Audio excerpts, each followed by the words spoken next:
ورحمة الله وبركاته.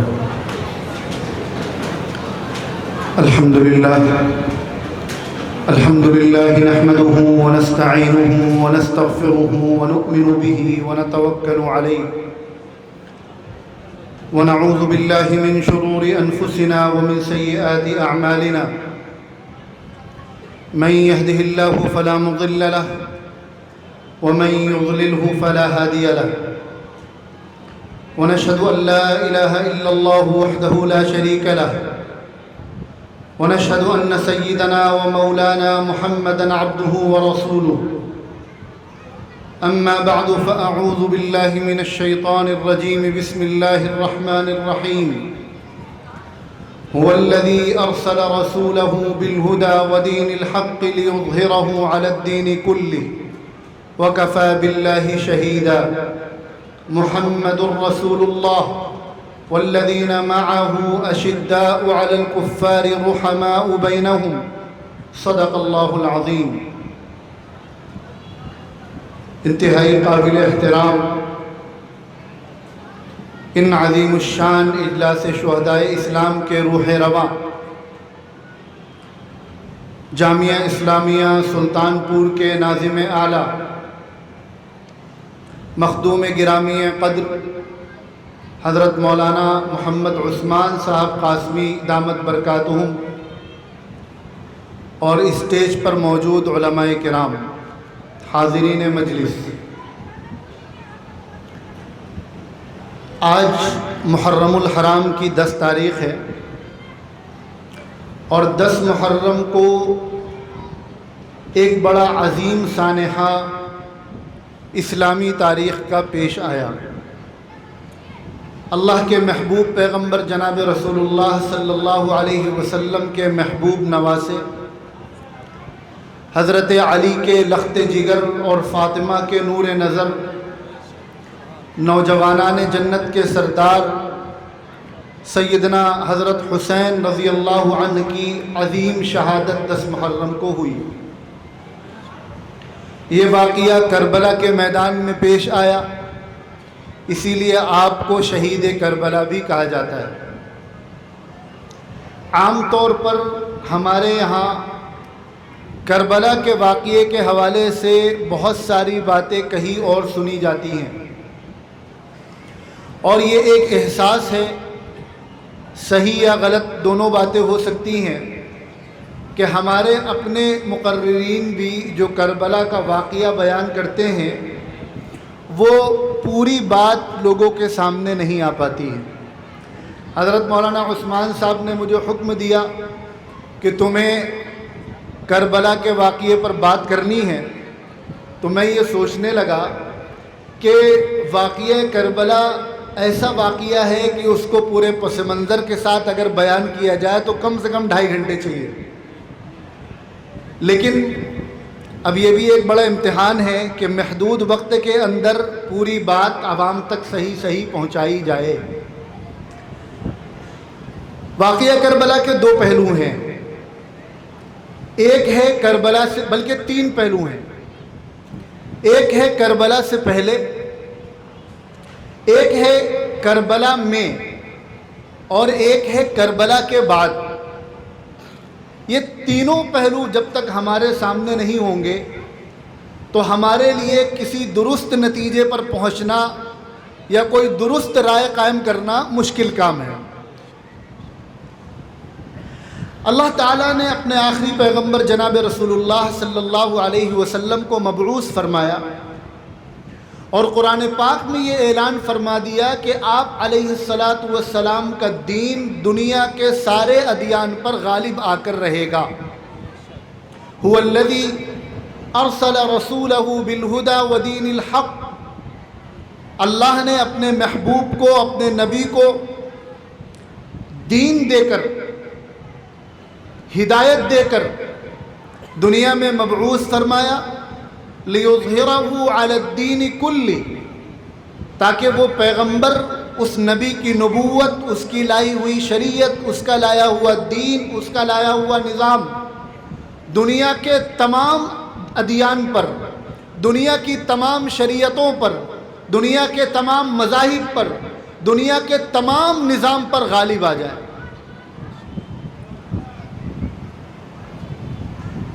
21 سال کی جد و جہد کے بعد سن 8 ہجری میں مکہ مکرمہ فتح ہوتا ہے۔ مجھے چونکہ مختصر وقت میں بہت ساری باتیں آپ کو بتانی ہے، تو گزارش یہ کروں گا کہ پوری توجہ ادھر رکھیں۔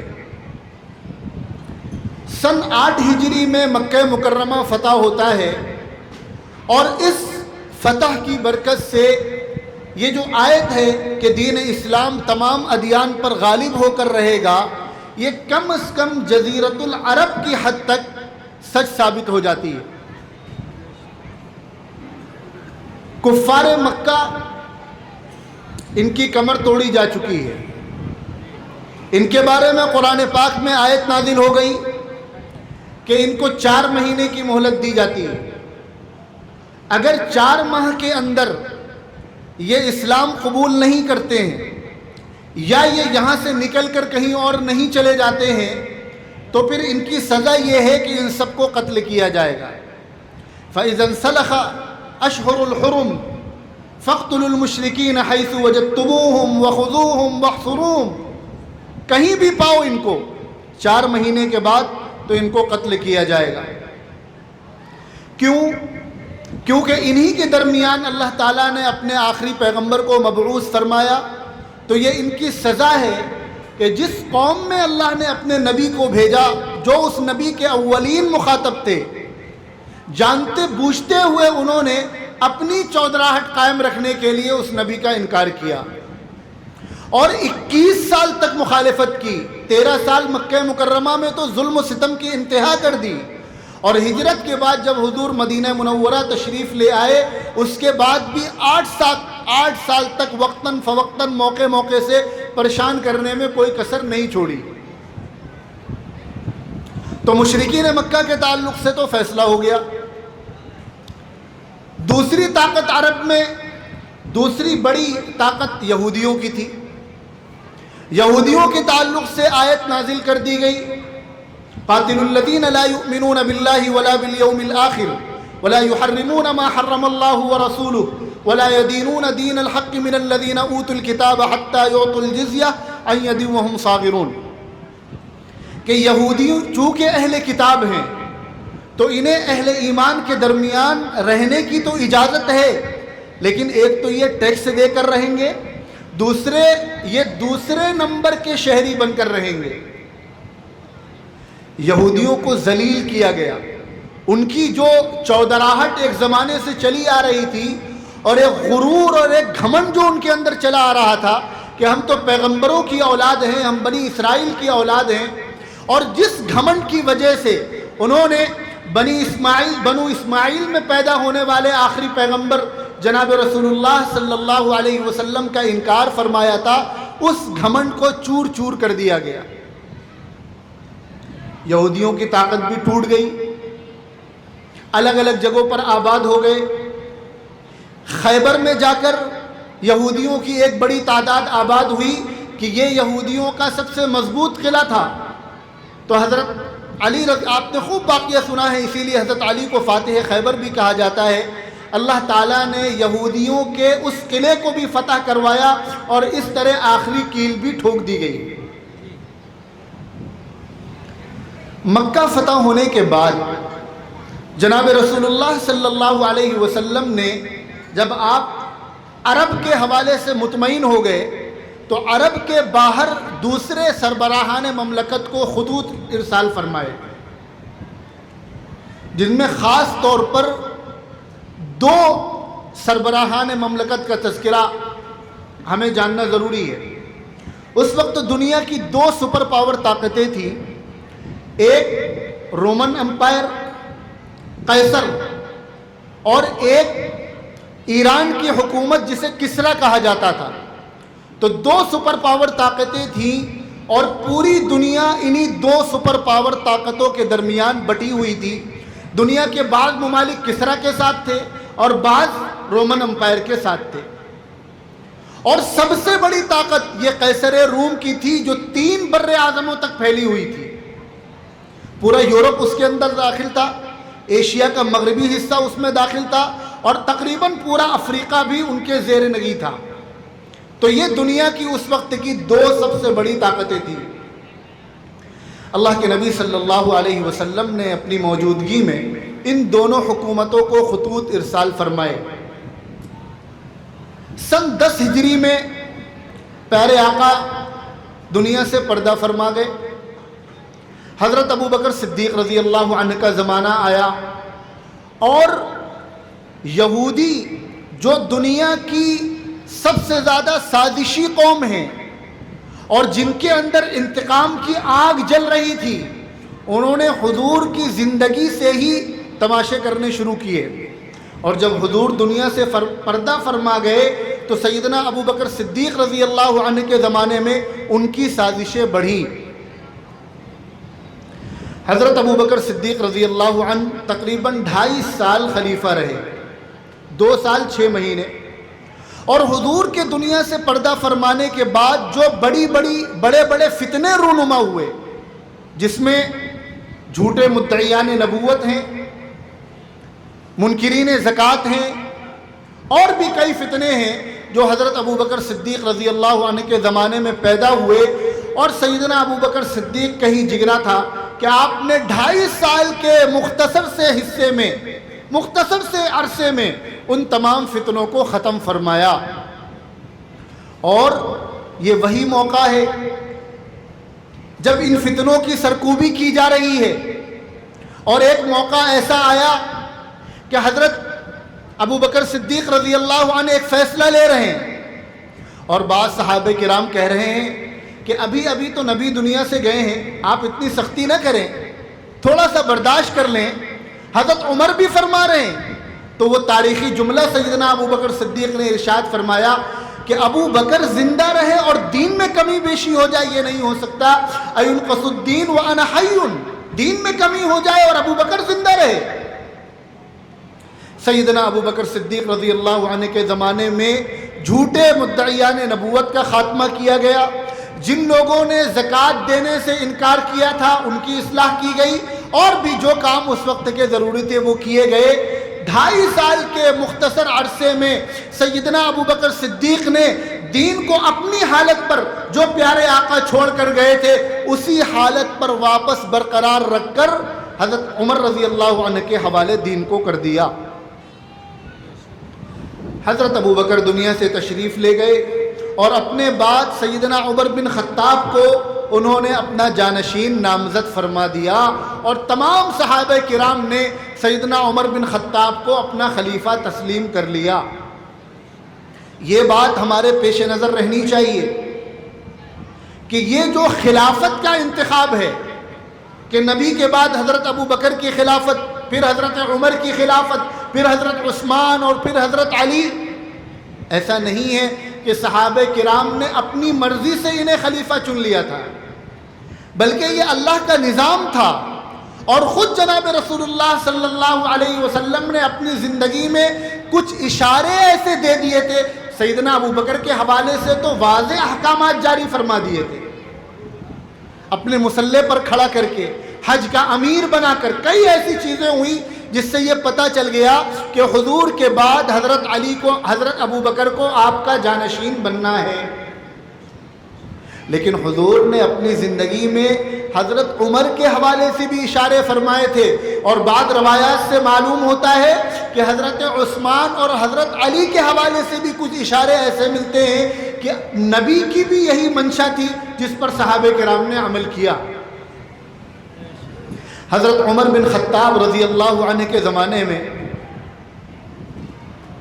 بے شمار فتوحات ہوئیں، اور جو حضرات تاریخ سے واقفیت رکھتے ہیں وہ یہ جانتے ہیں کہ 10 ہجری میں پیارے آقا دنیا سے پردہ فرما کر گئے، اور 13ویں ہجری میں حضرت ابو بکر دنیا سے پردہ فرما گئے، اور حضرت عمر 10 سال خلیفہ رہے، اور صرف 10 سال کے اندر حضرت عمر رضی اللہ عنہ کے زمانے میں ایسی فتوحات ہوئی ہیں کہ اسلامی پرچم آدھی دنیا پر لہرانے لگا ہے۔ دنیا کے بڑے بڑے ممالک، دوسرے بر اعظموں تک اسلام کا پرچم پہنچ گیا ہے۔ اسی میں دو بڑی فتوحات اہل ایمان کے ہاتھ میں آئی ہیں۔ حضرت عمر بن خطاب رضی اللہ عنہ کے زمانے میں دنیا کی سب سے سپر پاور طاقت رومن امپائر، اس کا ایک حصہ فتح ہوا جو اہل ایمان نے فتح کیا۔ حضرت عمر رضی اللہ عنہ کے زمانے میں دوسری سپر پاور طاقت ایران جو کسریٰ کی طاقت تھی، اس کو فتح کیا گیا، اہل ایمان نے اس کو فتح کیا۔ قیصر جو سپر پاور طاقت تھی اس کا تو کچھ حصہ فتح ہوا، اس کی ایک ٹانگ ٹوٹی، 3 بر اعظموں میں اس کی حکومت تھی، اس کا صرف ایک پلر گرا۔ لیکن ایران کی جو دوسری سپر پاور حکومت تھی کسریٰ کی حکومت، اس کا نام و نشان مٹ گیا۔ اور یہ کیوں ہوا؟ جب پیارے آقا نے خطوط ارسال فرمائے اور جو خسرو پرویز جو ایران کا اس وقت کا بادشاہ تھا اس کے پاس حضور کا خط پہنچا تو اس نے اس کی توہین کی اور اس کو چاک کر دیا۔ تو اس موقع پر پیارے آقا نے فرمایا تھا کہ یہ اس نے میرے خط کو چاک نہیں کیا بلکہ اپنی حکومت کو چاک کر دیا۔ اس کا فوری نتیجہ یہ دیکھنے کو ملا کہ اس کی حکومت میں بغاوت ہوئی، خسرو پرویز مارا گیا۔ اس کے بعد کئی بادشاہ بنے لیکن کوئی ٹک نہیں پایا، اور حضرت عمر بن خطاب رضی اللہ عنہ نے جو لشکر ایران کی طرف روانہ فرمایا تھا اس کو اللہ تعالیٰ نے ایسی عظیم کامیابی عطا فرمائی کہ اس سلطنت کا نام و نشان مٹ گیا۔ عرب کے اندر کی 2 طاقتیں جو مذہبی طاقتیں تھیں، مشرکین مکہ اور یہودی، ان دونوں کی کمر ٹوٹی ہے جناب رسول اللہ صلی اللہ علیہ وسلم کی زندگی میں۔ اور عرب کے باہر کی 2 طاقتیں جو سیاسی طاقتیں تھیں، قیصر اور کسریٰ، رومن امپائر اور ایران، اس کو شکست ہوئی ہے سیدنا عمر بن خطاب رضی اللہ عنہ کے زمانے میں۔ اور پیارے آقا نے ایک بار فرمایا تھا کہ یہودیوں کو جزیرہ عرب سے نکال دیا جائے، اس پر بھی جو عمل ہوا ہے وہ سیدنا عمر بن خطاب رضی اللہ عنہ کے زمانے میں ہوا ہے۔ گویا کہ اس وقت کی جتنی اسلام دشمن طاقتیں تھیں ان کی کمر توڑنے میں جو سب سے بڑا نام آتا ہے وہ سیدنا عمر بن خطاب کا آتا ہے۔ اور یہی وجہ ہے آج تک دنیا کفر کو سب سے زیادہ تکلیف عمر بن خطاب سے۔ آج بھی ایرانیوں کے اندر ایک قوم کی حیثیت سے، مسلمانوں کی بات نہیں ہو رہی، جنہوں نے کلمہ پڑھ لیا، ایمان لے آئے اور حضرت عمر کے سچے غلام بن گئے، ان کی بات تو الگ ہے، لیکن ایرانی قوم ہونے کی حیثیت سے آج بھی ان کے اندر سیدنا عمر بن خطاب کی جو نفرت بیٹھی ہوئی ہے اس کی وجہ وہی ہے۔ اور آج بھی عمر بن خطاب رضی اللہ عنہ کا قاتل ابو لولو فیروز، اس کی مزار ایران میں بنی ہے اور باقاعدہ وہاں چادر چڑھائی جاتی ہے۔ تو دنیا کفر کو، اسلام دشمن طاقتوں کو سب سے زیادہ جو تکلیف ہے وہ حضرت عمر بن خطاب رضی اللہ عنہ کے زمانے سے۔ یہودیوں نے حضرت ابو بکر صدیق رضی اللہ عنہ کے زمانے سے جو سازشیں کی تھی ان میں ایک سازش بڑی خطرناک تھی۔ حضرت عیسیٰ علیہ السلام کے زمانے میں جب انجیل نازل ہوئی اور حضرت عیسیٰ علیہ السلام کے دین کو دین برحق قرار دیا گیا تو یہودی اس بات کو برداشت نہیں کر سکتے تھے کہ ہمارے دین کے علاوہ کسی اور دین کو دین برحق کہا جائے۔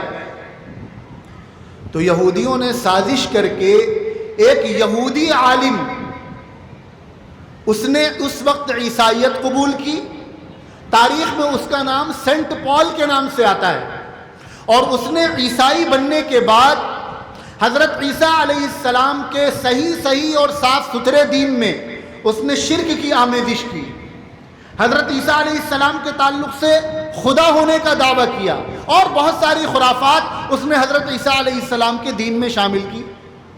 بالکل یہی حربہ اور یہی سازش یہودیوں نے دین اسلام کے تعلق سے کرنے کی کوشش کی۔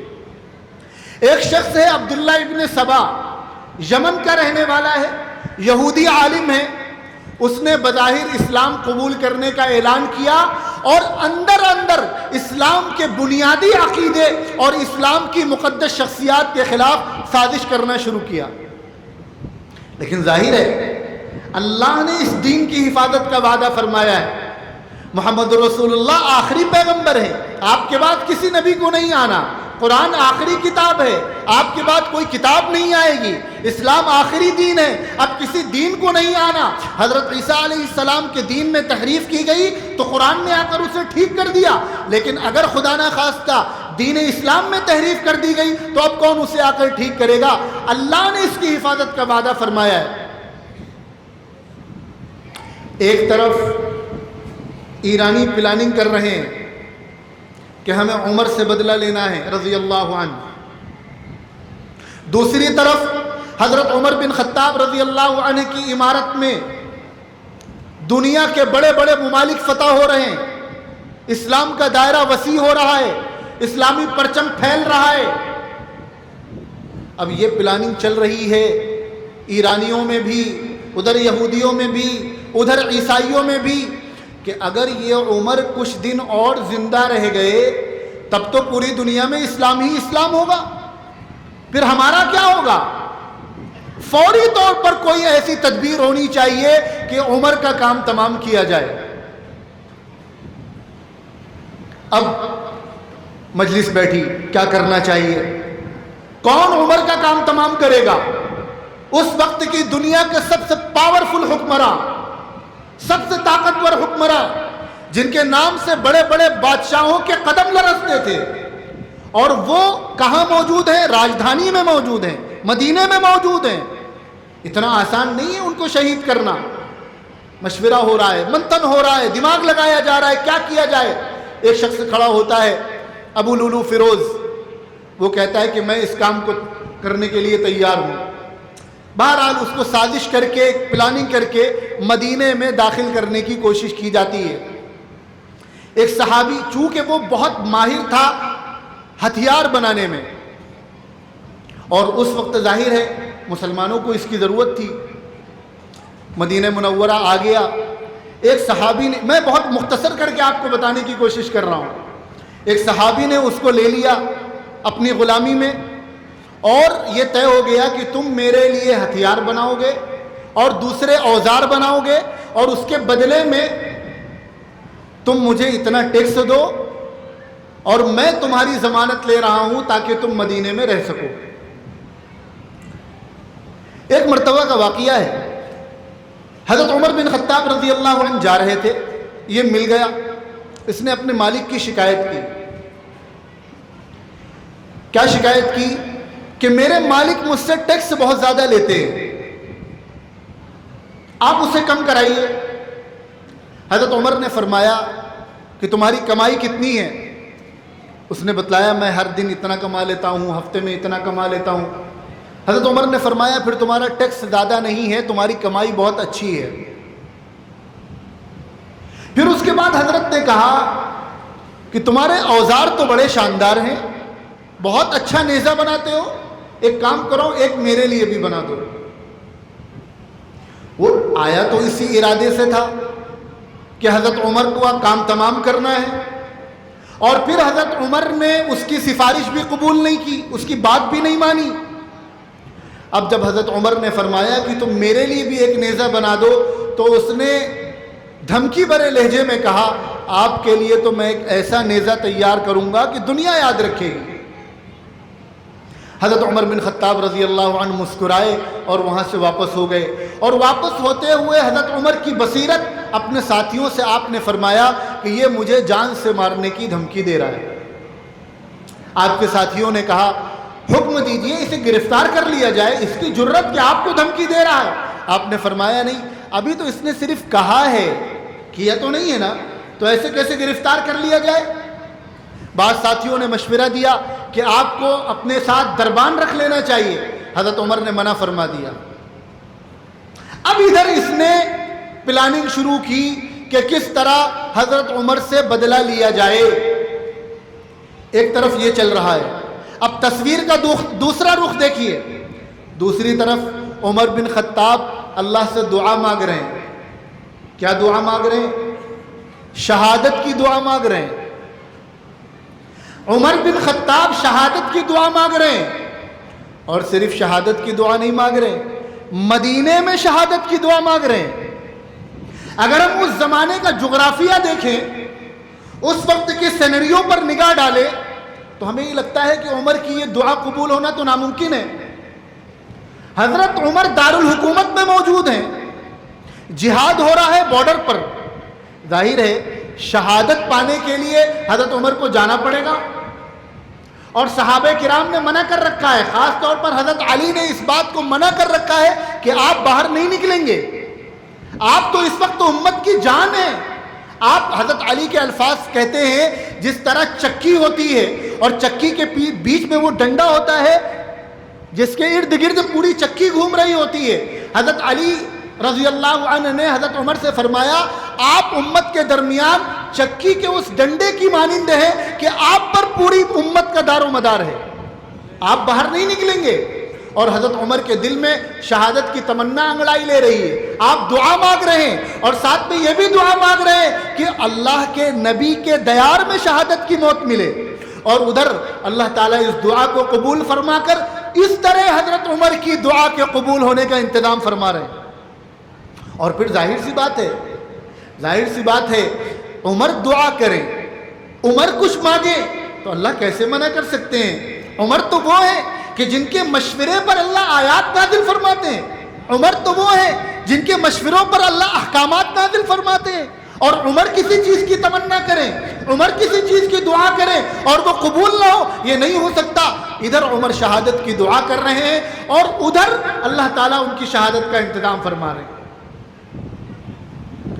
حضرت عمر فجر کی نماز کے لیے تشریف لائے. یہ شخص ہتھیار میں دھار لگا کے اور اس کو زہر میں بجھا کر جا کر ممبر کے پاس چھپ گیا.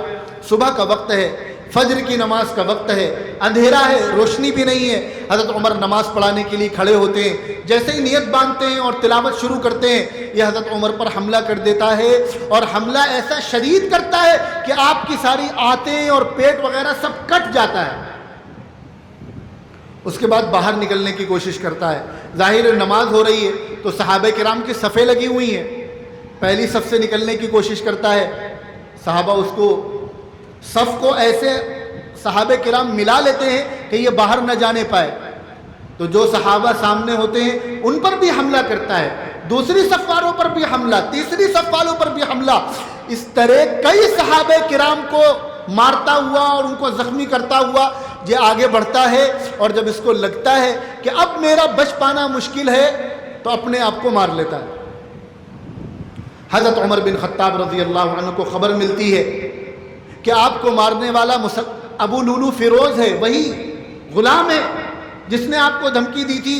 تو آپ اللہ کا شکر ادا کرتے ہیں کہ مجھے مارنے والا کوئی مسلمان نہیں. حضرت عمر نے تو اللہ سے دو دعائیں مانگی تھیں, شہادت کی اور نبی کے گھر کی, نبی کے شہر کی. اللہ کا حضرت عمر پر خصوصی فضل ہے اور خصوصی انعام ہے کہ اللہ تعالیٰ انہیں مزید دو انعامات عطا فرما رہے ہیں.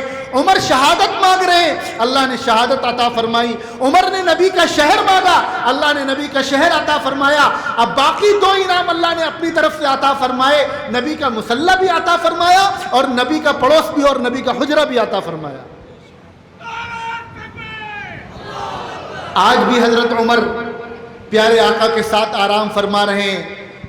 دنیا کفر ناک رگڑ کر مر جائے, نہ وہ حضور کی زندگی میں انہیں الگ کر سکے, نہ حضور کے جانے کے بعد الگ کر سکے. اور کل میدان محشر میں بھی انشاءاللہ اسی طرح تینوں کھڑے ہوں گے. ایک طرف حضور ہوں گے تو حضور کے ایک طرف ابو بکر ہوں گے اور عمر ہوں گے. حضرت عمر بن خطاب رضی اللہ عنہ کو جب یہ احساس ہوتا ہے کہ اب میرا بچنا مشکل ہے, تو آپ اس وقت جو عشرہ مبشرہ کے 6 صحابہ بچے ہوئے تھے ان کی ایک کمیٹی بناتے ہیں. عشرہ مبشرہ تو معلوم ہے، وہ صحابہ جن کو ایک مجلس میں رسول اللہ صلی اللہ علیہ وسلم نے نام لے کر جنت کی بشارت عطا فرمائی، ان کو آپ کمیٹی بناتے ہیں اور ان کے حوالے کرتے ہیں کہ تم اپنے لیے ایک خلیفہ کا انتخاب کر لو. ان میں سے 3 حضرات اپنا نام واپس لے لیتے ہیں. اب بچتے ہیں 3، حضرت عبد الرحمن بن عوف، حضرت عثمان، حضرت علی.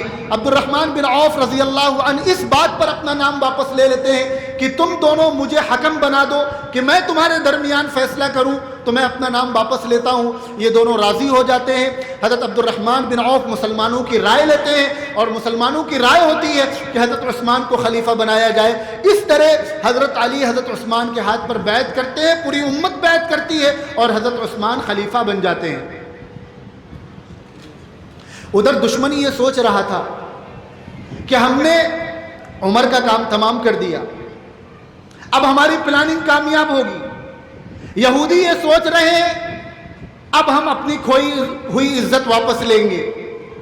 رومی یہ سوچ رہے ہیں کہ اب ہم سے لڑنے والا کوئی بچا نہیں. اور ایرانی یہ سوچ رہے ہیں کہ اب ہم نے اپنا بدلہ اور انتقام لے لیا.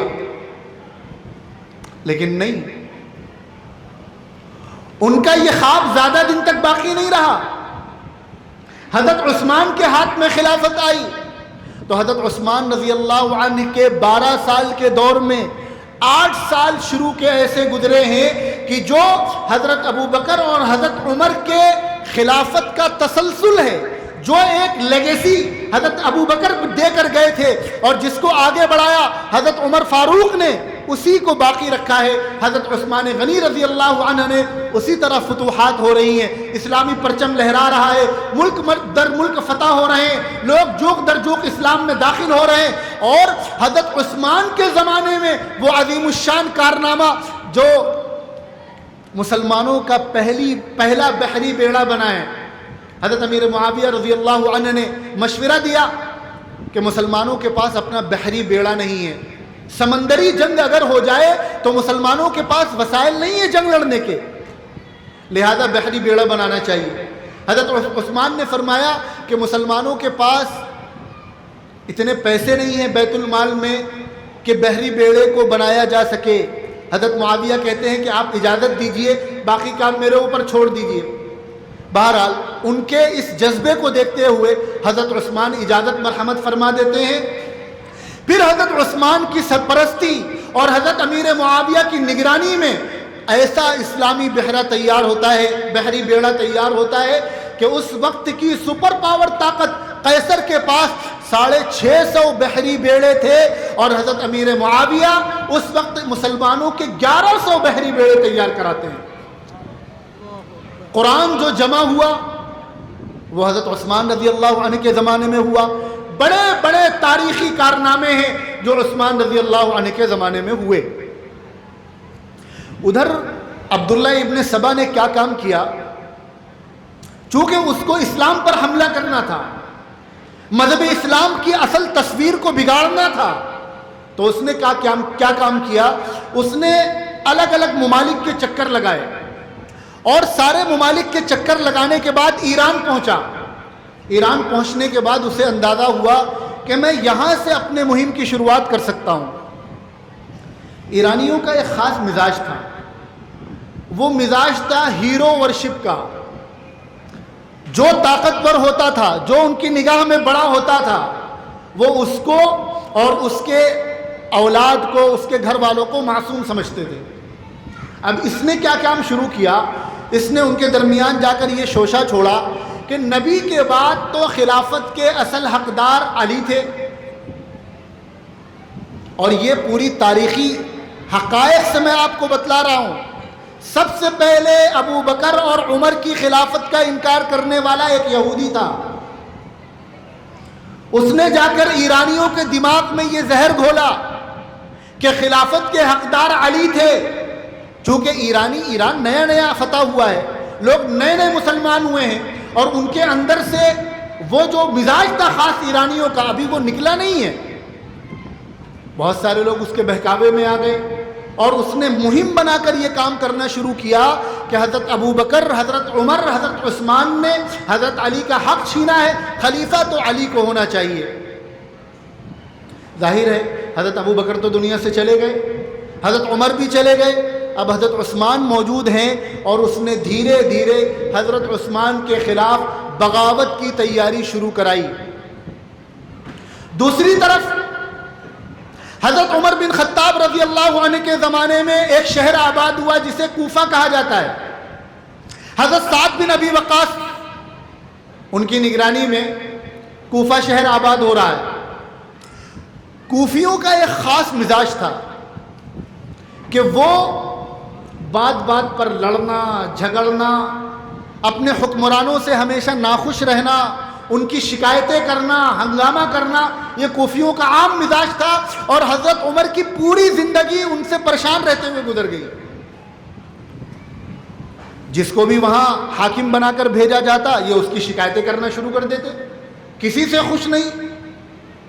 حضرت عمر نے الگ الگ لوگوں کو وہاں کا گورنر بنا کر بھیجا، لیکن کوئی نہیں چل پایا۔ حضرت عمر رضی اللہ عنہ اتنے پریشان ہو گئے کہ ایک مرتبہ مسجد نبوی میں لیٹے یہی سوچ رہے تھے کہ میں کوفے والوں کا کیا کروں۔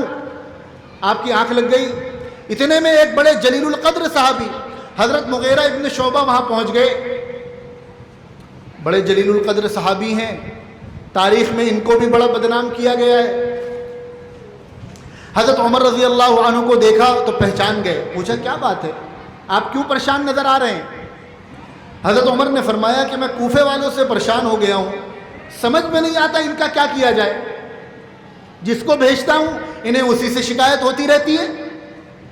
اب میرے یہ بھی سمجھ میں نہیں آتا کہ میں ان کے لیے کیسے گورنر کا انتخاب کروں۔ اگر میں کسی بہت متقی اور پرہیزگار کو بھیجتا ہوں تو اس کے اندر حکومت چلانے کی صلاحیت کم ہے، اور کسی حکومت چلانے والے آدمی کو بھیجوں تو اس کے اندر میں وہ تقوی نہیں دیکھتا ہوں جو ہونا چاہیے۔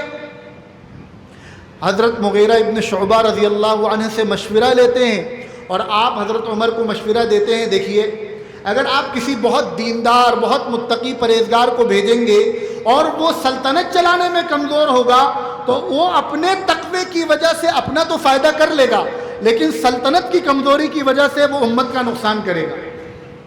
اور اگر آپ کسی ایسے آدمی کو بھیجتے ہیں جو تقوی کے اس معیار پر تو نہیں ہے لیکن حکومت چلانے کا ماہر ہے، تو وہ اپنا معاملہ اس کے ساتھ رہے گا دینداری کا، لیکن اس سے مسلمانوں کا فائدہ ہوگا۔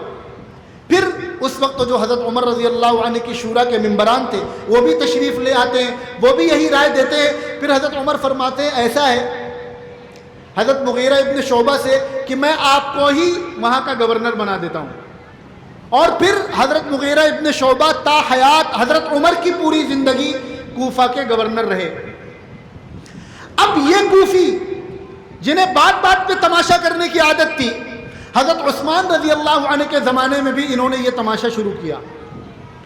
حضرت عثمان کو بعض صحابہ نے مشورہ دیا، خاص طور پر حضرت امیر معاویہ نے اور دیگر صحابہ نے بھی مشورہ دیا کہ ان کے ساتھ سختی کی جائے ورنہ یہ ایسے نہیں مانیں گے۔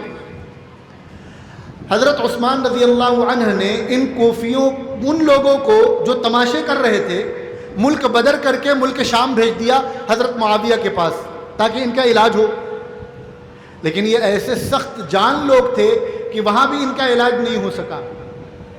پھر حضرت عثمان رضی اللہ عنہ نے ایک دوسرے صحابی کو جو حضرت خالد بن ولید رضی اللہ عنہ کے صاحبزادے تھے اور غالباً ان کا نام عبد الرحمن تھا، ان کو کوفہ کا گورنر بنایا، اور انہوں نے جا کر قاعدے سے ان کا علاج کیا۔ جب ان پر سختی کی گئی تو یہ مان گئے، تماشے بند کر دیے انہوں نے، لیکن وہ جو فطرت ہوتی ہے وہ تو جاتی نہیں ہے۔ جب ان کو یہ لگا کہ کچھ دوسرے کوفی بھی ہماری ہاں میں ہاں ملانے کو تیار ہیں، انہوں نے پھر تماشے شروع کر دیے اور حضرت عثمان رضی اللہ عنہ سے طرح طرح کے مطالبات کرنے شروع کر دیے، ایسا ہونا چاہیے اور ویسا ہونا چاہیے، آپ نے فلاں کو حاکم بنایا ہے اس کو ہٹائیے، اور اپنے لوگوں کی خلاف گورنری کی پیشکش کرنا شروع کی۔ اور اس میں ان کو سپورٹ ملا ہے عبداللہ ابن سبا کی اس تحریک کا جو ایران سے چل رہی تھی. ادھر عبداللہ ابن سبا کی تحریک کہ خلافت کے حقدار علی ہیں، ان لوگوں نے اس پر قبضہ کر لیا. ادھر کوفیوں کی یہ شرارتیں، یہ دونوں مل کر اتنا مضبوط شکل اختیار کر گئی کہ ان نالائقوں نے حج کا بہانہ بنا کر یہ لوگ آئے اور مدینے پر قبضہ کر لیا. اس کی بڑی تفصیل ہے، بڑی رودات ہے، جس کو مختصر وقت میں بیان کرنا بڑا مشکل ہے. میں آپ کو صرف پس منظر بتا رہا ہوں کہ کربلا میں جو کچھ ہوا اس کی شروعات کہاں سے ہو رہی ہے، اس کے پیچھے کہانی کیا ہے، کون لوگ ہیں. 50 دن تک مدینے کا محاصرہ رہا. مسلمانوں کی بڑی تعداد حج کرنے گئی ہوئی ہے. آپ کو معلوم ہے حضرت عثمان کی شہادت 18 ذی الحجہ کو ہوئی ہے، حج کے مہینے میں. 40 دن تک حضرت عثمان کو پانی نہیں پینے دیا گیا، مسجد نبوی میں نماز نہیں پڑھنے دیا گیا. اور 40 دن کے بعد حضرت عثمان اپنے گھر میں محصور ہیں، روزے کی حالت میں قرآن کی تلاوت کرتے ہوئے گھر میں گھس کر ان کو شہید کر دیا جاتا ہے. اور مطالبہ کیا ہے کہ آپ خلافت چھوڑیے، استعفیٰ دیجیے، آپ کو خلیفہ نہیں رہنا.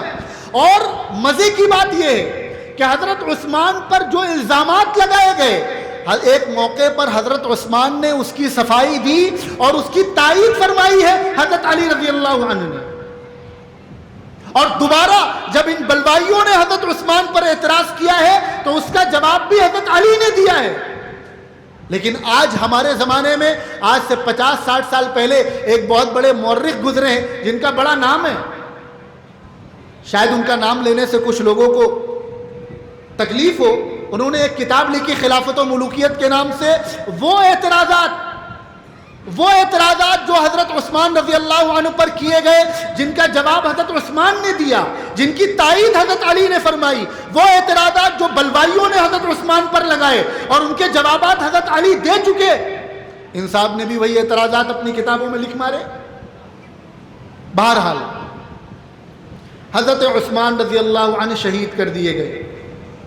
اور یہاں سے مسلمانوں کے درمیان اختلاف و انتشار کا وہ سلسلہ شروع ہوتا ہے کہ پھر اس کی بنیاد پر وہ مسلمان جو دنیا کفر کے خلاف لڑ رہے تھے اور جوک در جوک ممالک در ممالک فتح ہو رہے تھے اور اسلام کا پرچم پوری دنیا میں لہرا رہا تھا.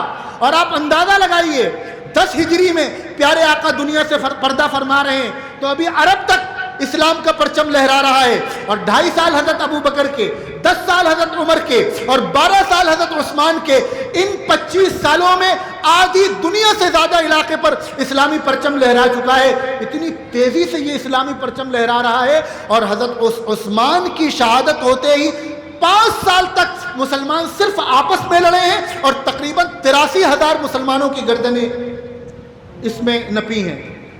83,000 سے زائد مسلمان شہید ہوئے ہیں اور آپس میں شہید ہوئے ہیں. یہ خمیازہ بھگتنا پڑا ہے امت کو حضرت عثمان غنی کی شہادت کا. مطالبہ ہے آپ استعفیٰ دیجئے. حضرت عثمان فرما رہے ہیں کہ پیارے آقا نے منع کیا تھا کہ عثمان تمہیں اللہ تعالیٰ خلافت کی قمیص پہنائیں گے، اسے اتارنا مت. تو میں اتار نہیں سکتا، استعفیٰ نہیں دے سکتا، نبی نے منع فرمایا تھا. صحابہ کرام کہہ رہے ہیں کہ ان کے ارادے نیک نہیں ہیں، یہ لوگ کوئی بہت بڑا تماشا کر سکتے ہیں. آپ دنیا کے سب سے سپر پاور حکمراں ہیں، آپ کے پاس دنیا کی سب سے بڑی فوج ہے، ایک اشارہ کیجئے ان کا نام و نشان مٹ جائے گا. یہ جو 1800 اور 2000 لوگ ہیں جنہوں نے تماشا مچا کے رکھا ہے پورے مدینے میں، آپ اشارہ کیجئے. حضرت عثمان فرما رہے نہیں، یہ کلمہ پڑھتے ہیں، یہ مسلمان ہیں، میں یہ گوارا نہیں کر سکتا کہ میرے کہنے پر کسی ایمان والے کی گردن کاٹی جائے، میں اس کو گوارا نہیں کر سکتا. اور پھر آپ یاد کیجئے وہ جب اللہ کے نبی صلی اللہ علیہ وسلم کے زمانے میں ایک منافق حضرت عمر رضی اللہ عنہ نے اعتراض کیا کہ آپ نے اس کی نماز جنازہ کیوں پڑھی، تو اللہ کے نبی نے کیا فرمایا تھا؟ یہ کلمہ پڑھتا تھا. ایک صحابی نے میدان جنگ میں گردن مار دی. اور ہوا یہ کہ جب اس دشمن کو یہ لگا کہ اب میرا کام تمام ہونے والا ہے، تو اس نے اپنی جان بچانے کے لیے کلمہ پڑھ لیا. لیکن صحابی کو معلوم تھا کہ یہ جان بچانے کے لیے کلمہ پڑھ رہا ہے. آپ نے اس کی گردن مار دی. پیارے آقا تک بات پہنچی. آقا نے فرمایا تم کیا جواب دو گے جب کل میدان محشر میں اس نے سوال کر لیا کہ کلمہ پڑھنے کے باوجود مجھے مارا گیا؟ تو حضرت عثمان رضی اللہ عنہ نے بھی یہی بات ارشاد فرمائی کہ یہ چاہے جیسے بھی ہوں ان کو کلمے کا تحفظ حاصل ہے، میں اپنے جیتے جی تو کسی مسلمان کو قتل نہیں کروا سکتا. حضور اگر آپ یہ نہیں کریں گے تو یہ لوگ آپ کو شہید کر دیں گے. آپ نے ہمارے ہاتھ باندھ دیے ہیں، آپ ہمیں جواب دینے کی اجازت نہیں دیتے، کچھ تو کیجئے. آپ یہاں رہیں گے تو یہ لوگ آپ کو زندہ نہیں چھوڑیں گے. ایک کام کریے، آپ مکہ مکرمہ تشریف لے جائیے، وہاں لوگ حج کو گئے ہوئے ہیں، وہاں یہ کچھ نہیں کر پائیں گے.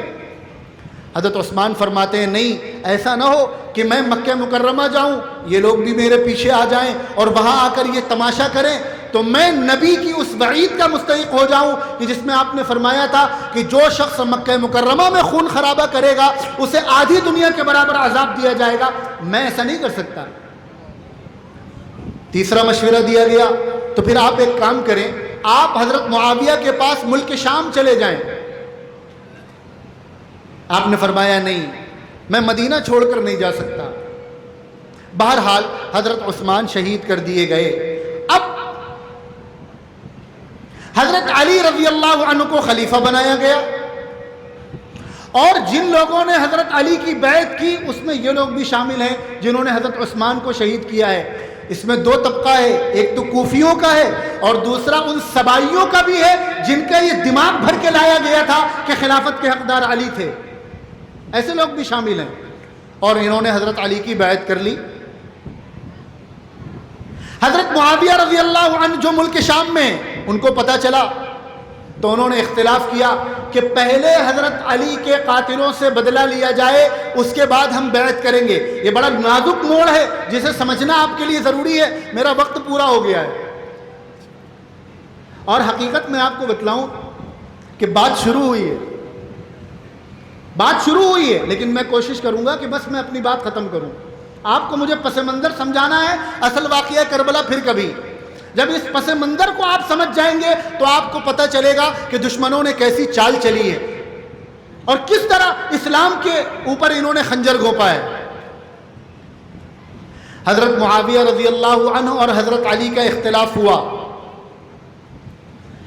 دوسری بڑی جنگ صفین ہوئی. اس سے پہلے جنگ جمل ہوئی حضرت عائشہ کے ساتھ، جس کو ابھی ہم ذکر نہیں کرتے.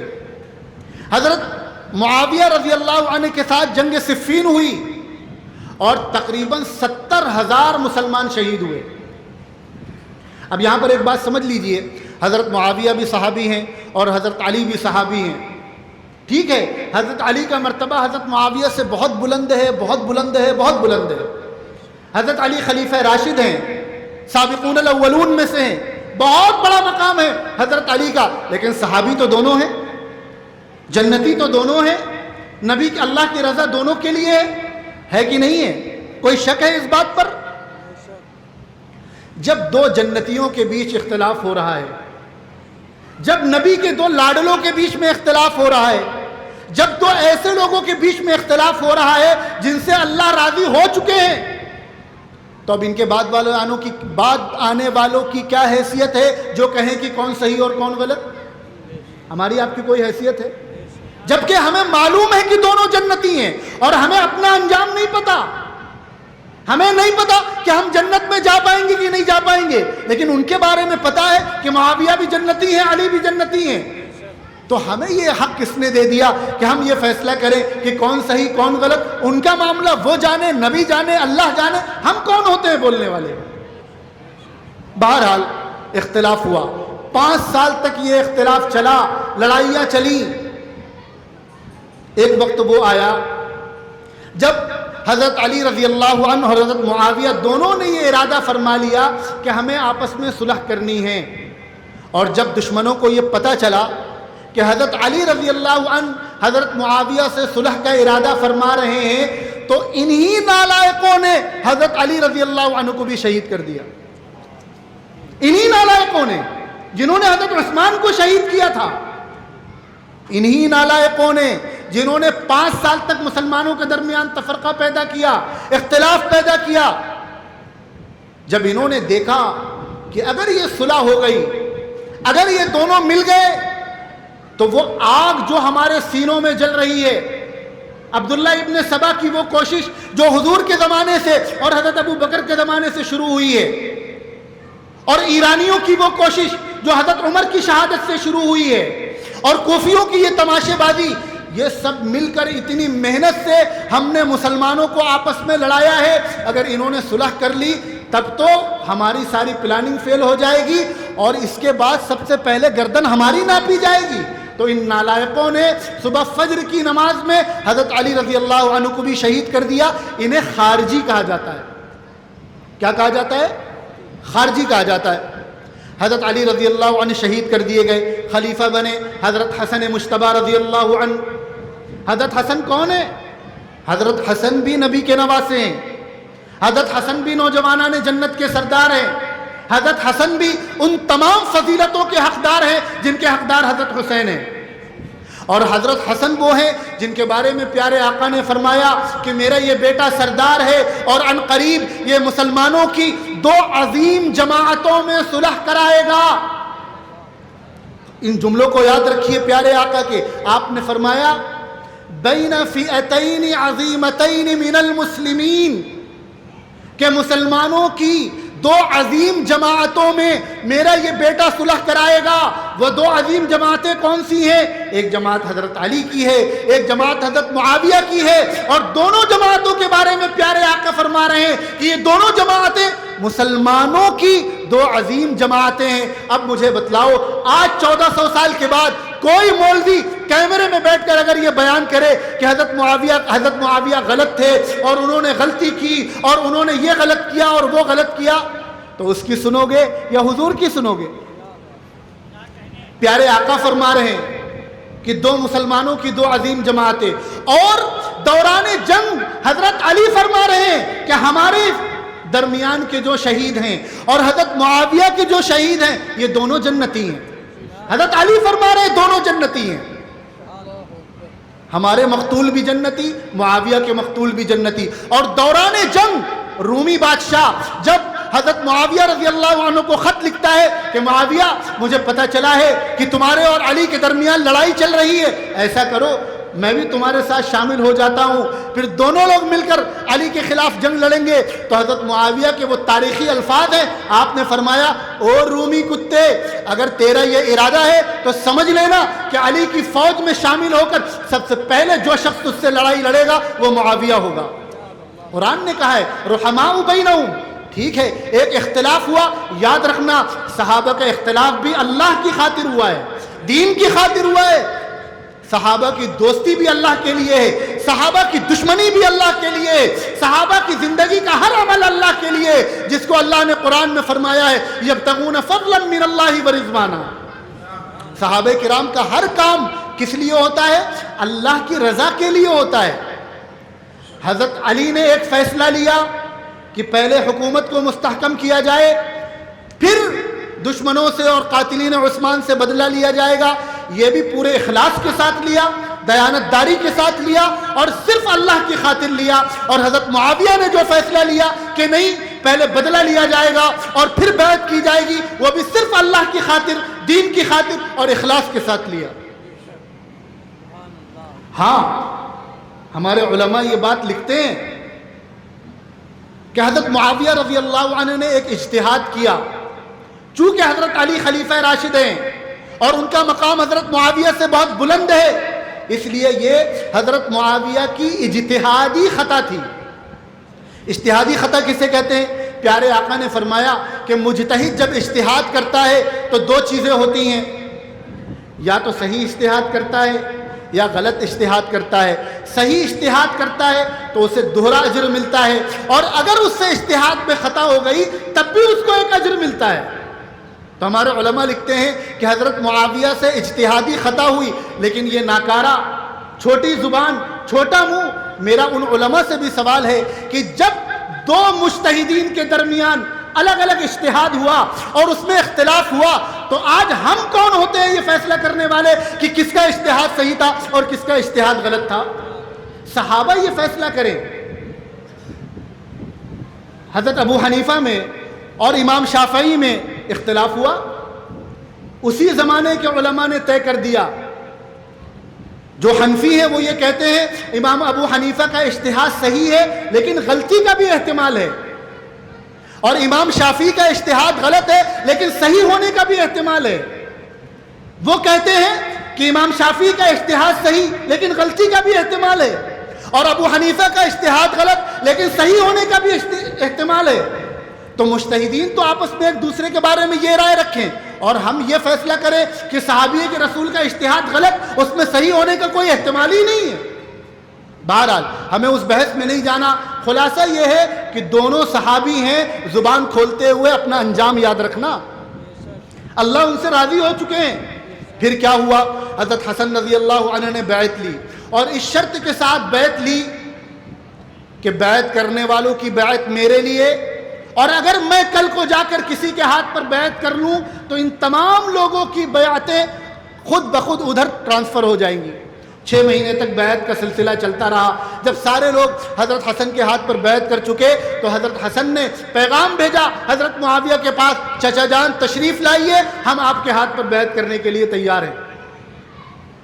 حضرت معاویہ رضی اللہ عنہ نے ایک بلینک پیپر بھیجا دستخط اور مہر لگا کر کہ بیٹا بھتیجے تم جو شرط لکھنا چاہو وہ شرط اس پر لکھ دو، میں پہلے سے دستخط اور مہر لگا کر بھیج رہا ہوں۔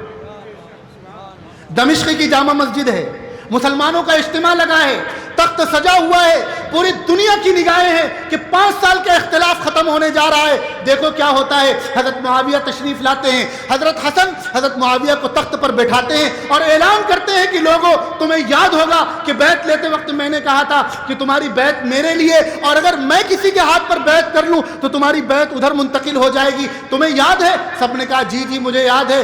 آپ نے فرمایا گواہ رہو میں تم سب کے سامنے حضرت معاویہ کو اس امت کا امام تسلیم کر رہا ہوں اور ان کے ہاتھ پر بیعت کر رہا ہوں۔ اور حضرت حسن نے بھی بیعت کی، اپنے بھائی حضرت حسین سے کہا تم بھی بیعت کرو، اور پوری امت نے بلا تفریق بلا استثناء حضرت معاویہ کے ہاتھ پر بیعت کر کے حضرت معاویہ کو اس امت کا بلا اختلاف قائد اور امیر تسلیم کیا۔ اور یہ بات حضرت حسن نے خود سے نہیں کی، حضرت حسن اس بات کو محسوس کر گئے تھے کہ ہمارے والد کی بھی منشا یہ تھی کہ ہم صلح کر لیں۔ وہ سمجھ گئے تھے کہ دشمنوں نے ہمیں لڑا کر اپنا الو سیدھا کیا ہے، ہمیں اب صلح کر لینی چاہیے، اور جب والد نے صلح کا ارادہ کیا تو دشمنوں نے آپ کو شہید کر دیا۔ اب حضرت حسن یہ جانتے تھے کہ یہ میری ذمہ داری ہے اولاد ہونے کے ناطے اور بڑا بیٹا ہونے کے ناطے کہ میں اپنے باپ کی اس آخری خواہش کو پورا کروں، اور حضرت حسن نے صرف 6 مہینے میں صرف اپنے باپ کی خواہش کو پورا نہیں کیا بلکہ نبی کی اس پیشن گوئی کو بھی پورا فرمایا جو آپ نے اس وقت ارشاد فرمائی تھی جب حضرت حسن بہت چھوٹے تھے۔ آپ نے فرمایا تھا کہ میرا یہ بیٹا مسلمانوں کی 2 عظیم جماعتوں کے درمیان صلح کرائے گا۔ یہ صلح ہوئی ہے حضرت عمر، حضرت حسن اور حضرت معاویہ کے درمیان۔ حضرت معاویہ نے خلیفہ، وقت کم ہے، حضرت معاویہ نے خلیفہ بننے کے بعد آرڈر جاری کیا جتنے لوگ حضرت عثمان کے قتل میں شریک تھے سب کی گردن ناپی جائے، جتنے لوگوں نے 5 سال تک بیوقوف بنایا ہے مسلمانوں کو ان سب کی گردن ناپی جائے، اور پھر ایک ساتھ جو جہاں موجود تھا جتنے دنیا کفر کے اور دنیا مجوسیت کے امام تھے ان سب کو پھانسی پر چڑھایا گیا ہے۔ یہی وجہ ہے کہ آج بھی دنیا سب سے زیادہ عمر سے نفرت کرتی ہے، پھر معاویہ سے نفرت کرتی ہے۔ دنیا کفر کو سب سے زیادہ تکلیف حضرت عمر کے بعد حضرت معاویہ سے ہے۔ کیوں؟ سب سے پہلے جو کمر توڑی ہے وہ حضرت عمر نے توڑی ہے، اور اس کے بعد جو کمر توڑی ہے وہ حضرت معاویہ نے توڑی ہے، اور پھر 20 سال تک ہمیں وہ نمونہ نظر آتا ہے حضرت معاویہ کی خلافت میں جو حضرت عمر کی خلافت میں تھا اور حضرت عثمان کی شروع کی 8 سالہ خلافت میں تھا۔ اور حضرت معاویہ سے وظیفہ بھی لیتے رہے ہیں، ان کی مجلسوں میں بھی جاتے رہے ہیں۔ اگر حضرت معاویہ نے ان شرائط کی پاسداری نہیں کی تھی تو نعوذ باللہ تم یہ کہنا چاہتے ہو کہ ہم سے زیادہ بے غیرت حضرت حسن تھے، اور حضرت حسن کے جانے کے بعد مزید 10 سال حضرت حسین موجود رہے حضرت معاویہ کی زندگی میں، وہ بھی اسی طرح حضرت معاویہ کے پاس آتے جاتے رہے۔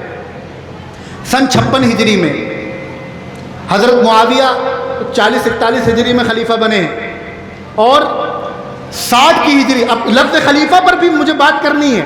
ہمارے لوگ انہیں کہتے ہیں کہ خلیفہ مت کہو، اخبار میں چھپ گیا خلیفہ عادل تو لوگوں کو اس پر اعتراض ہے۔ تم عمر بن عبد العزیز کو خلیفہ راشد کہہ سکتے ہو اور معاویہ کو خلیفہ کہنے میں تمہاری جان نکل رہی ہے، جبکہ معاویہ صحابی رسول ہیں، کاتب وحی ہیں، نبی کے معتمد ہیں، ابو بکر عمر عثمان کے معتمد ہیں، حضرت حسن کے معتمد ہیں، حضرت حسین کے معتمد ہیں، ان کو خلیفہ کہنے میں تمہاری جان نکل رہی ہے۔ بہرحال تم تو ہارون رشید کو خلیفہ راشد کہہ دیتے ہو۔ بہرحال حضرت معاویہ رضی اللہ عنہ نے یہ خیال کیا کہ ان حالات سے نکل کر امت کی کمان ہمارے ہاتھ میں آئی تھی اور اسلامی سلطنت پھیل چکی ہے، اب وہ تقوی والے بھی موجود نہیں، وہ ایمان والے بھی موجود نہیں، ہر طرح کے لوگ شامل ہو گئے سلطنت میں۔ اب اگر میں دنیا سے چلا گیا، میری بھی عمر ہو گئی ہے، اگر میں دنیا سے چلا گیا تو ایسا نہ ہو کہ امت کی کمان سنبھالنے والا کوئی نہ ہو۔ آپ کے دل میں یہ خیال پیدا ہوا جو حضرت عمر رضی اللہ عنہ نے فرمایا تھا کہ میں حکومت کا نظام سنبھالنے کے لیے تقوی کو دوسرے نمبر پر رکھوں گا اور انتظام و انصرام کی صلاحیت کو پہلے نمبر پر رکھوں گا۔ حضرت معاویہ رضی اللہ عنہ نے یہ سوچا کہ یزید جو میرا بیٹا ہے اس کے اندر یہ صلاحیت موجود ہے، لہذا اس کو ولی عہد بنایا جائے۔ اور حضرت معاویہ نے اس وجہ سے یہ نہیں سوچا کہ وہ حضرت معاویہ کا بیٹا تھا، بلکہ اس وجہ سے سوچا کہ حضرت معاویہ اس کو اس کا اہل سمجھتے تھے۔ حضرت معاویہ نے مسلمانوں سے مشورہ کیا اور یزید کی ولی عہدی کا اعلان فرمایا۔ اس موقع پر تقریباً اکثر لوگوں نے اس سے اتفاق کیا۔ 5 نام آتے ہیں جنہوں نے اختلاف کیا ہے۔ حضرت عبداللہ ابن عمر ہیں، حضرت عبداللہ ابن زبیر ہیں، حضرت عبداللہ ابن عباس ہیں، حضرت عبد الرحمن بن ابی بکر ہیں اور حضرت حسین بن علی ہیں، جس میں حضرت عبداللہ ابن عباس کے حوالے سے صرف ایک روایت ہے، ایک جگہ ان کا نام آتا ہے، باقی 4 نام آتے ہیں جنہوں نے اختلاف کیا۔ 60 ہجری میں حضرت معاویہ دنیا سے جاتے ہیں۔ اب حضرت 3 لوگ بچے ہیں۔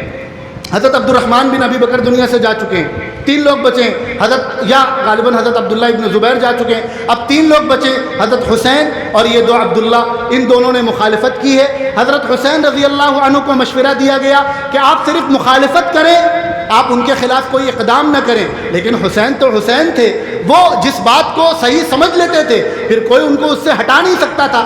آپ مکہ مکرمہ تشریف لے گئے، کوفہ والوں نے وہی کوفہ والے بس میں ختم کر رہا ہوں، مولانا دیکھ رہے ہیں مجھے کہ میں نے وقت دیا تھا 10 منٹ زیادہ ہو گئے، وہی کوفہ والے جنہوں نے پہلے اتنے تماشے کیے، اب انہیں یہ لگا کہ اب ہمیں پھر ایک بار موقع ملے گا مسلمانوں کے درمیان انتشار پیدا کرنے کے لیے۔ انہوں نے حضرت حسین کو خطوط لکھنا شروع کیے کہ آپ کوفہ تشریف لے آئیے، ہم آپ کے ہاتھ پر بیعت کرنے کو تیار ہیں، آپ یزید کو اہل نہیں مانتے، ہم بھی اسی کے قائل ہیں، آپ تشریف لائیے، ہم آپ کو اپنا امیر بنائیں گے۔ حضرت حسین رضی اللہ عنہ کوفہ جانے کا ارادہ فرماتے ہیں۔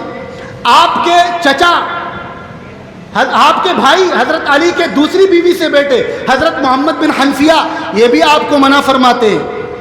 آپ کے چچا بلکہ نانا حضرت عباس حضور کے چچا ہیں، ان کے بیٹے ہیں حضرت عبداللہ ابن عباس، وہ موجود ہیں، وہ آپ کو منع فرماتے ہیں کہ کوفہ مت جائیے، اور بھی کئی صحابہ منع فرماتے ہیں، لیکن حضرت حسین کوفہ جانے کا ارادہ فرماتے ہیں۔ اس سے پہلے حضرت مسلم بن عقیل کو بھیجتے ہیں، اپنے چچا زاد بھائی کو، کہ وہاں کا جا کر جائزہ لو۔ حضرت مسلم بن عقیل وہاں پہنچتے ہیں تو دیکھتے ہیں کہ ہاں جن لوگوں نے خط لکھا تھا وہ بیعت کرنے کے لیے تیار ہیں۔ حضرت مسلم بن عقیل حضرت حسین کو یہ اطلاع پہنچواتے ہیں کہ آپ تشریف لے آئیے، یہاں حالات سازگار ہیں۔ ادھر جیسے ہی حضرت حسین کو اطلاع پہنچتی ہے آپ روانہ ہو جاتے ہیں مکہ مکرم کوفہ کے لیے، اور ادھر حضرت نعمان بن بشیر کو ہٹا کر عبید اللہ بن زیاد کو خلیفہ گورنر بنا دیا گیا ہے۔ اس نے آتے ہی اعلان کیا کہ جس نے مسلم بن عقیل کو پناہ دی ہے اگر وہ صحیح نہیں بتاتا تو اس کی گردن مار دی جائے گی۔ حضرت مسلم بن عقیل گرفتار کیے جاتے ہیں، شہید کیے جاتے ہیں، اور یہ جتنے لوگ جنہوں نے خط لکھ کر بلایا تھا کہ آپ آئیں ہم آپ کا ساتھ دیں گے، کوئی آپ کا ساتھ دینے کے لیے تیار نہیں ہوتا ہے۔ ادھر حضرت حسین روانہ ہو چکے ہیں۔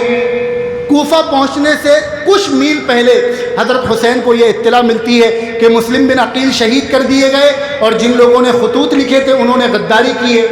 سنیے، حضرت حسین ارادہ فرماتے ہیں کہ اب ہم یہاں سے واپس لوٹیں گے۔ باطل کے خلاف جنگ لڑنے جا رہے تھے، ایسا معرکہ بنا کر پیش کیا جاتا ہے جیسے کربلا کفر اور اسلام کے درمیان جنگ تھی۔ نعوذ باللہ، نعوذ باللہ، کیا حضرت حسین موت کے ڈر سے ایک اسلامی جنگ کو چھوڑ کر بھاگتے؟ نہیں، وہ تو جنگ کے لیے گئے ہی نہیں تھے۔ انہیں پتہ چلا کوفے والوں کی خطوط کی بنیاد پر آپ تشریف لے جا رہے تھے، اور جب پتہ چلا کہ کوفیوں نے دھوکہ دے دیا ہے تو آپ نے اپنا ارادہ ترک فرما لیا، آپ واپس جانے لگے۔ تو مسلم بن عقیل کے بھائیوں اور بیٹوں نے کہا کہ آپ کی وجہ سے ابا جان گئے تھے اور شہید ہو گئے، اب ہم کس طرح ان کو چھوڑ کر جا سکتے ہیں؟ حضرت حسین ارادہ فرماتے ہیں ٹھیک ہے پھر میں بھی چلتا ہوں۔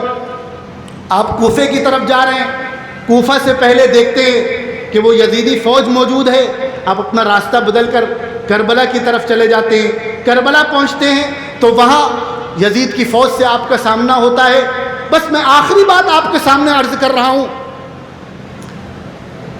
یہ لوگ جنہوں نے خط لکھ لکھ کر بلایا تھا یہ دھوکہ دے چکے ہیں۔ حضرت حسین رضی اللہ عنہ جن کے بارے میں یہ کہا جاتا ہے کہ وہ یزید سے جنگ کرنے گئے تھے، کفر کے خلاف جنگ کرنے گئے تھے، حضرت حسین 3 باتیں رکھ رہے ہیں۔ کہہ رہے ایسا ہے کہ میں جنگ کرنے نہیں آیا ہوں، میں کوئی حکومت کے خلاف محاذ قائم کرنے نہیں آیا ہوں، ایسا کرو مجھے واپس چلے جانے دو، مجھے کیا کرنے دو؟ واپس چلے جانے دو۔ کہا جاتا ہے نہیں یہ نہیں ہوگا، پھر مجھے ایسی جگہ جانے دو جہاں جہاد ہو رہا ہو، میں اپنی باقی زندگی جہاد میں گزار دینا چاہتا ہوں۔ نہیں یہ بھی نہیں ہو سکتا۔ پھر تیسرا آپشن آپ نے رکھا کہ ایسا کرو مجھے ڈائریکٹ یزید کے پاس جانے دو، میں خود یزید سے بات کروں گا، اگر میری بات ٹھیک ہو گئی تو فرمایا کہ میں یزید کے ہاتھ پہ ہاتھ دے دوں گا، پورے تاریخی حوالوں کے ساتھ ثبوت پیش کرنا میرا کام ہے، لیکن اگر ثبوت سامنے آ جائے تو پھر ماننا آپ کا کام ہے۔ حضرت حسین فرما رہے ہیں کہ مجھے یزید کے پاس جانے دو، اس سے بات کرنے دو، اور اگر بات ہو گئی تو میں اس کے ہاتھ پر ہاتھ دینے کو تیار ہوں۔ لیکن دشمنوں کو یہ کہاں منظور تھا، انہیں پتا تھا کہ اگر یہ یزید کے پاس چلے گئے تو ہماری تو پول پٹی کھل جائے گی، ہم نے جو خط لکھ لکھ کر بلایا ہے سب راز پاش ہو جائے گا۔ انہوں نے کہا نہیں آپ کو تو نہیں جانے دیں گے۔ پھر وہ موقع ہے جو حضرت حسین رضی اللہ عنہ نے، ہم یہ سمجھتے ہیں کہ یہ کام، یہ عمل حضرت حسین کی شہادت کا سبب بنا۔ حضرت حسین نے وہ خطوط نکالے جو کوفیوں نے آپ کے نام لکھے تھے اور نام لے لے کر پکارنا شروع کیا، او فلاں ابن فلاں کیا یہ خط تمہارا نہیں ہے؟ اے فلاں ابن فلاں کیا یہ خط تمہارا نہیں ہے؟ اس طرح آپ نے 5-6 لوگوں کے نام لیے۔ کوفیوں کو لگا اوفو یہ تو پوری تیاری کے ساتھ آئے ہیں، اگر انہیں زندہ چھوڑ دیا گیا تو یہ تو ہمارا کام تمام کروا دیں گے۔ اب کیا ہوا؟ حضرت حسین رضی اللہ عنہ کو کربلا کے میدان میں شہید کر دیا گیا،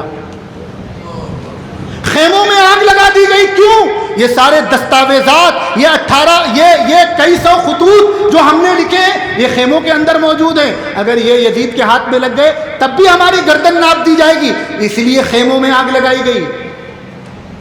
ہمیں نہیں مطلب یزید تھے کہ یزید نے قتل کا حکم دیا نہیں دیا، یزید اس پر راضی تھا نہیں راضی تھا، ہمیں اس سے کوئی مطلب نہیں۔ یزید کوئی صحابی نہیں ہے جو ہم اس کا دفاع کرنے بیٹھیں، ہمارا کام تو صحابہ کا دفاع کرنا ہے۔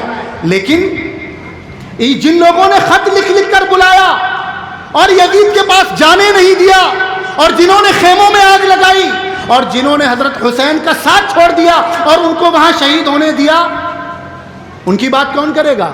ساری دنیا یزید کو گالی بک رہی ہے، ملعون ٹھہرا رہی ہے، حضرت حسین کا قاتل کہہ رہی ہے، اور یہ دشمن جس نے اصل سازش رچی ہے، جو حضرت عمر کا قاتل ہے، جو عثمان کا قاتل ہے، جو علی کا قاتل ہے، جو حسن کا قاتل ہے، اب وہ حسین کا قتل کر کے بیٹھا ہوا ہے، مزے سے وہ چائے کی چسکی لے رہا ہے اور ہم آپ آپس میں لڑ رہے ہیں۔ یہ ہے وہ تاریخ جس کو بہت تفصیل کے ساتھ پڑھنے، سننے اور سمجھنے کی ضرورت ہے۔ اور تیسرا پہلو کربلا کے بعد کا، تو صرف ایک بات ذہن میں رکھیے، اگر میرا سوال ہے، آپ اس سے اختلاف کر سکتے ہیں، لاکھ بات کہہ سکتے ہیں اور ہم اس کو ماننے کو بھی تیار ہیں، لیکن اگر حضرت حسین رضی اللہ عنہ کے گھر والے یزید کو مورد الزام سمجھتے، حضرت حسین کا قاتل سمجھتے، تو مجھے یہ بتاؤ کہ حضرت حسین کے بیٹے حضرت زین العابدین جو بار بار یزید کے پاس جا رہے ہیں، اس کے مہمان بن رہے ہیں، اس کی طرف سے ہدایہ اور تحائف قبول کر رہے ہیں، کیا خدا نہ خواستہ حضرت حسین کی اولاد اتنی بے غیرت تھی کہ اپنے باپ کے قاتل کے ساتھ بیٹھے اور ان کے تحفے تحائف اور گفٹ قبول کرے؟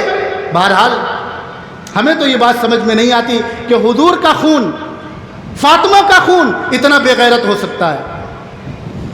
تو یہ ہے کربلا کا وہ واقعہ جو میں نے بہت مختصر وقت میں آپ حضرات کے سامنے بیان کیا اور بیان کرنے کی کوشش کی کہ حضور کے زمانے سے یہودیوں کی کمر ٹوٹی، مشرکین مکہ کی کمر ٹوٹی، حضرت عمر کے زمانے میں رومن امپائر کا ایک پلر ٹوٹا اور کسرا کی کمر ٹوٹی۔ ان سب کی متفقہ سازشوں کے نتیجے میں حضرت عمر شہید ہوئے، حضرت عثمان شہید ہوئے، اور حضرت عثمان کی شہادت کے بعد 5 سال مسلمان آپس میں ایک دوسرے سے دست و گریباں رہے، 83,000 مسلمانوں کا خون بہا، اور پھر جب حضرت علی اور حضرت معاویہ دونوں نے صلح کرنے کی کوشش کی تو انہی لوگوں نے حضرت علی کو شہید کیا، پلاننگ تو حضرت معاویہ کو بھی شہید کرنے کی تھی، لیکن بہرحال وہ بچ گئے۔ پھر حضرت حسن کو بھی زہر دے کر شہید کیا، کیونکہ حضرت حسن نے حضرت معاویہ کے ہاتھ پر بیعت کی تھی، اور جب انہیں یہ لگا کہ حضرت حسین نے یزید کی ولی عہدی سے اختلاف کیا اور اب یزید کی خلافت سے اختلاف کر رہے ہیں، تو اب انہیں موقع ملا ایک مرتبہ پھر مسلمانوں کے درمیان انتشار پیدا کرنے کا، تو انہوں نے حضرت حسین کو خط لکھ کر کوفہ بلایا، اور جب حسین کوفہ پہنچ گئے تو ان سب لوگوں نے نمک حرامی کی اور غداری کی اور حضرت حسین کو وہاں شہید ہونے کے لیے چھوڑ دیا۔ یہ ہے اصل قاتل، جو حسین کے بھی قاتل ہیں، جو حسن کے بھی قاتل ہیں، جو علی کے بھی قاتل ہیں، جو عثمان و عمر کے بھی قاتل ہیں، اور آج تک یہ سینہ پیٹ رہے ہیں، یا حسین ہم نہ تھے، کم بختو تم تھے، وہاں اور کوئی دوسرا نہیں تھا، آج تک سینہ پیٹ رہے ہیں۔ اللہ تعالی ہم سب کو یہ توفیق دے کہ ہم تمام ثبوتوں کے ساتھ غیر جانبدار ہو کر منصفانہ طریقے پر کربلا کی تاریخ پڑھیں اور لوگوں کو بتلائیں، اور جو واعظین اور مقررین جو تماشا بیان کرتے چلے آ رہے ہیں کربلا کے نام پر، ایسے جیسے اپنی آنکھوں سے دیکھ رہے ہوں، اللہ تعالیٰ ایسے لوگوں کی باتوں سے ہماری حفاظت فرمائے۔ وآخر دعوانا الحمدللہ۔